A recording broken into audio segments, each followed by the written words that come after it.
Kas daugiau uždirba, Monika ar europarlamentarai? Europarlamentarai. Su kanceliariniam ten jo, jie ten susiriekia daugiau. Bet tiesa, pamenat, ką dar Mažylis rado, kai rado šitą dokumentą? Jis dar po to rado ragus Mockaus kabinete. Kur buvo milijonas pažadėtas ir Bet gavo, sakė, va, ne to. gavo Gavo europarlamentarai. kompensaciją Taip, normalią. taip.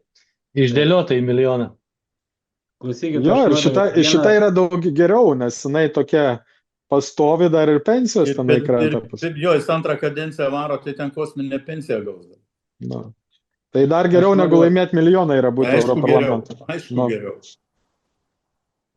Norėčiau vieną, du sakinius pasakyti apie europarlamentarus, kadangi taip jau gavosi, kad aš dabar Gintaro stiliumi vieną citatą paimsiu, kad iliustruoti vat Virginijus Sinkevičius. Jis toks malakasosas, reiškia 35 metai. Aš nieko prieš jaunus žmonės, bet prisiminkim jo karjerą, kai prasidėjo. Jisai ten ar 25-27 metų jis jau ministrų buvo ekonomikos inovacijų tenai, ir dar ekonomikos ta ministerija buvo.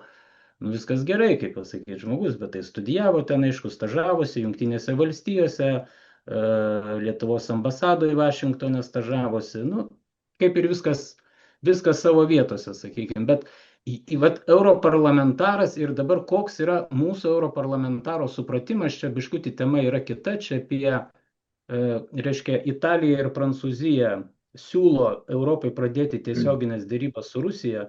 Ir ką apie tai sako Virginijus Sinkevičius, mūsų europarlamentaras.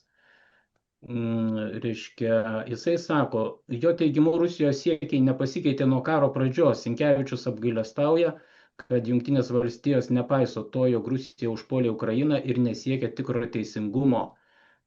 Ir toliau jo žodžiai, kad Rusija būtų priversta ateiti į derybas iš silpnosios pusės. Dabar dėja atvirkščiai. Mes turime situaciją, kai, kaip pavyzdys, jūsų kaimynas jums supjaustytų padangas, išdaužytų langus, išsikviečiate policiją ir policija sako, neblogas tas jūsų kaimynas, duokit jam vieną kambarį, dar į darbą jį nuvežkit su ta pačia mašina, jis jau nusiramins ir greičiausiai nieko nebebus. Tai yra absurdas. Deja, bet mes stebime tą absurdo teatrą. Palaikau Britų nuomonę, kad prielaidų deryboms nėra, nes Rusija ugnies nenutraukė. Tai vat kaip žmogus, europarlamentaras suvokia, supranta situaciją, ta, kuri vyksta, kaip yra skelbiama, Rusijos kare prieš Ukrainą.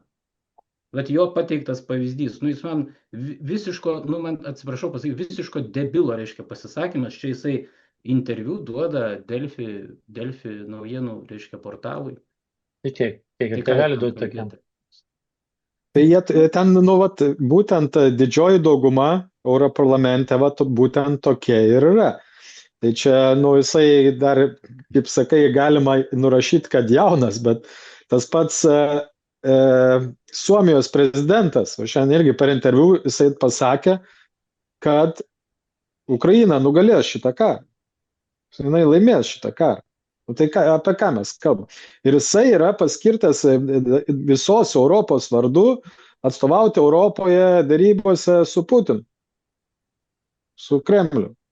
Nu, tai čia tau tas Sinkevičius kažkokio nuostabą kelia, man tai visiškai bet aš sakau, jo logika, jo supratimas, jo tas pavyzdys pateiktas, įsivaizduokit, kaimynas ateina pas jūs su pjausto padangas. Moka vaizdžiai. Gerai. Žiūrėk, kiekviena pasiekmė turi priežastis, ar ne? Tai aš to galimą priežastį įvardinsiu, apie ką mūsų žiniasklaida vengia labai kalbėti. Tai ar jūs žinot, kad praeitais metais yra tokia, čia aš net nebuvau pasiruošęs šitos, bet išėjo apie tai kalba, tai iš kito šaltinio paskaitysiu. Yra tokia Europos mokesčių mokėtojų asociacija, pakankamai rimta organizacija. Jinai kreipėsi į prokuratūras Miunchene ir Liuksemburge, teikdama, kad nuo 2019 iki 2024 metų iš ES biudžeto galimai buvo netransparentiškai ir netinkamai išnaudota 7 milijardai eurų nevalstybiniam organizacijom. Ir šito krikštatėviai yra du, belgas europarlamentaras ir mūsų Virginijus Sinkevičius. Sinkevičius, aišku, viską neigia, bet aš nemanau, kad tokia informacija iš tokios struktūros išeitų, jeigu šitie dūmai neturėtų ugnies. Tai net nustebkit, kad Virginijus Sinkevičius kalba tai, ką reikia kalbėti, nes paprastai, kada prasideda tokie tyrimai, tai žmonės pasidaro labai sukalbami lengvai, ne? Nes kad visa ta Eurokomisija ir Europarlamentas ten sėdi korupcinėse reikaluose, tai mes matėme jau ne vieną kartą. Ir arabų variantai tie visi, ir yra 150, jau vienoje laidoje minėjau, Brussels Watch, tokia yra organizacija, panašiai mūsų baltasias pirštinės, kurie paskelbė 150 europarlamentarų pavardės, kurie galimai turėjo korupcinių ryšių su arabais, ten Kuveito variantai visi, jeigu pamenat, tai jų tam sąraše yra Rasa Juknevičienė minima. Tai jūs supraskit, kodėl tokie dalykai vyksta. Pas mus šita informacija yra uždrausta, viešinti. Bet šiais laikais tokią informaciją surasti nėra sunku. Tai va, šitie žmonės, jie yra pakabinti, taip pat kaip ir dauguma Lietuvos politikų ant įvairiausių bylų. Jūs pažiūrėkit vien ant tų čekučių, kiek žmonių pakabinta yra. Ir jau ketvirti metai, ar dar ketvirti, kelinti čia metai eina tiek čekučiai. Nu, tai čia pasaka be pabaigos. Bet tai čia iš tikrųjų korupcija savo. Jo. Gerai, gali kalbėti. Jo, aš norėjau tik sureaguoti, Gintaras nustebino, kad Rasa Juknevičienė arabų šeichus sudomino.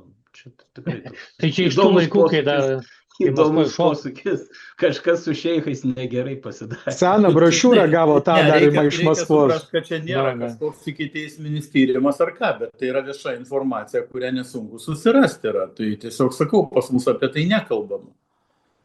Tai todėl nenustebkim, kad šitie žmonės kalba taip, kaip reikia. Jeigu žmogus pasako, kad Ukraina laimės šitą karą, kai dabar 3000 gyvenamų namų Kijeve vien stovi be elektros ir šildymo.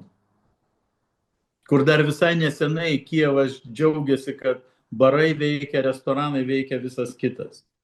Tai sakau, mes šitos informacijos negaunam, todėl kad jinai netinka į taip vadinamą naratyvą mūsų pučiamą propagandinį.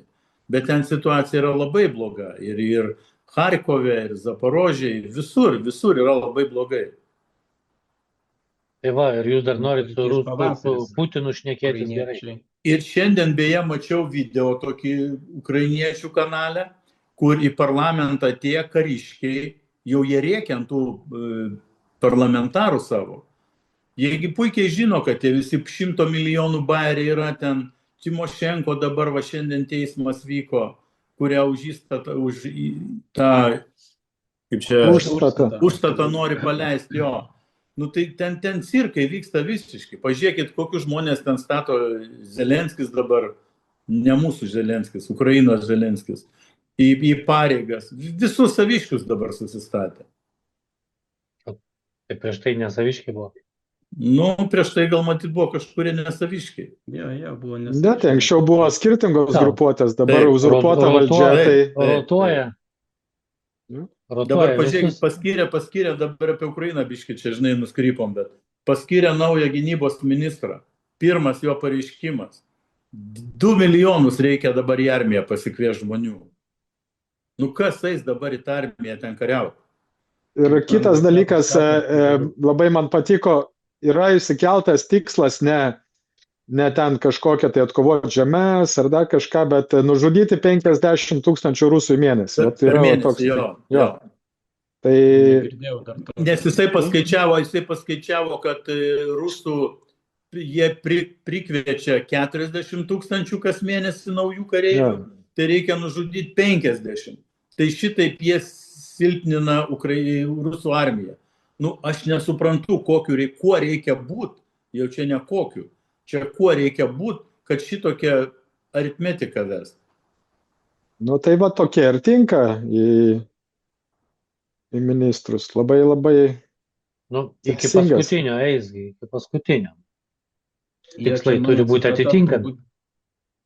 Mano citata Sinkevičiaus pasakyta, čia biškutį mus pakreipė į Ukrainą, mes turbūt netaip Jo, planavom. nežadėjom. Pagal Nežadėjom scenarijų. ten GPS-as. keliauti. Sugedo GPS-as. Nežadėjom ten keliauti, tai